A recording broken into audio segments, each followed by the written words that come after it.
When you work in an office, meeting the public, whether it's in person or by telephone, is an important part of your job. It can be pleasant like this.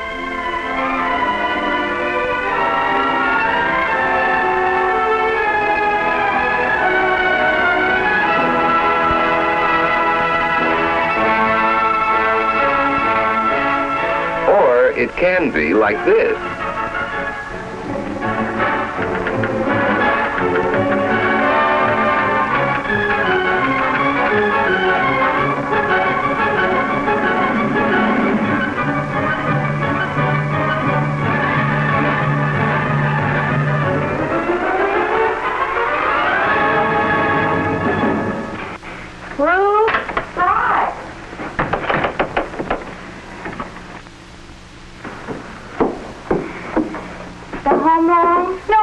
Here.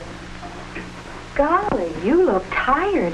Don't you feel well, Barbara? I feel terrible. Oh, what's the matter? You sick? No, it isn't that.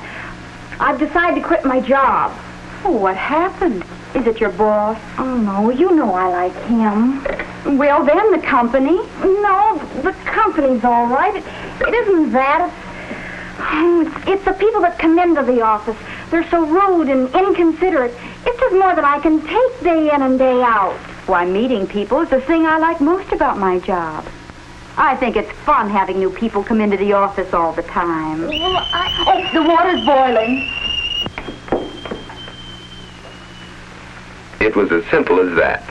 For Ruth, meeting the public was pleasant because she enjoyed people and greeted them with a smile.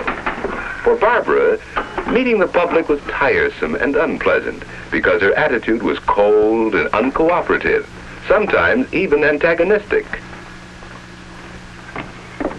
You know, when I first started, I felt like you do, Barb. But I found out how wrong I was. what do you mean? I found out it wasn't really the other people I was seeing.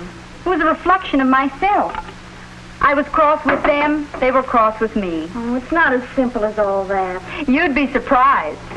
I found out that if you're nice to people, they're usually nice to you, too. Well, the people in my office are different, and I'm simply not going to stand for it any longer. You're tired now, Barb. I know just how you feel. Let's talk about it again later on. It's no use, Ruth. Really, I've made up my mind. I'm going to start looking for a job tomorrow.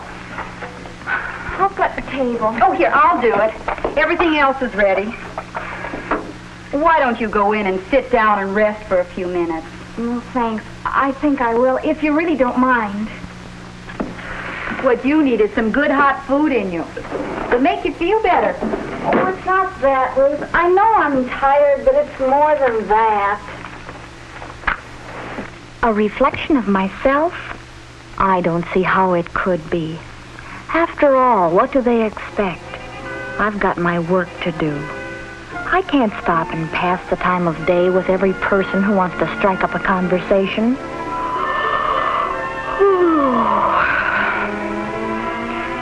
It isn't my attitude that's wrong. It's the people who come into that office. I'm going to look for another job.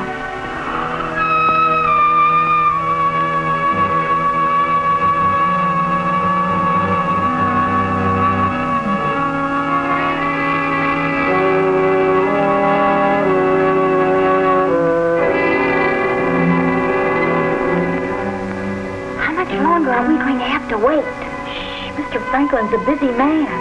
You can't expect to walk right in on him and get a job.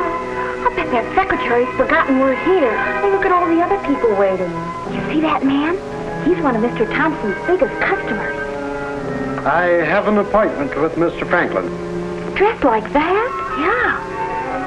Do you? Well, I doubt if he'll be able to see you at all. I see. She's brushing him off as though he were a nobody. I guess his shabby clothes have her fooled. I wish she'd answer that telephone. It makes me nervous to have it ring. Well, come to think of it, I let it ring often enough myself.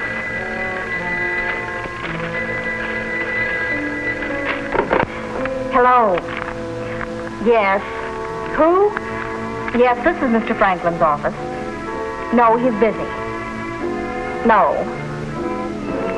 No. I don't know who's in charge of that. Oh, yes, I suppose so. If you want to. State 4059. Oh, 95. Well, which is it, 59 or 95? Oh, all right.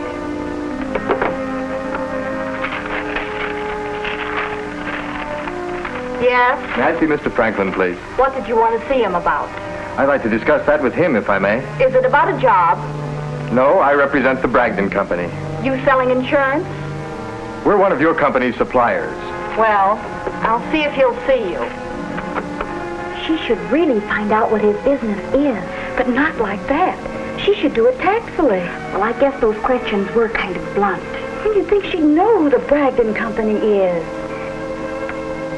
Mr. Franklin isn't in. He isn't? I said he isn't in. Thank you. He isn't in? Well, then why has she got me sitting here waiting then? I don't think she told that man the truth. Well, I'm going to find out whether she told the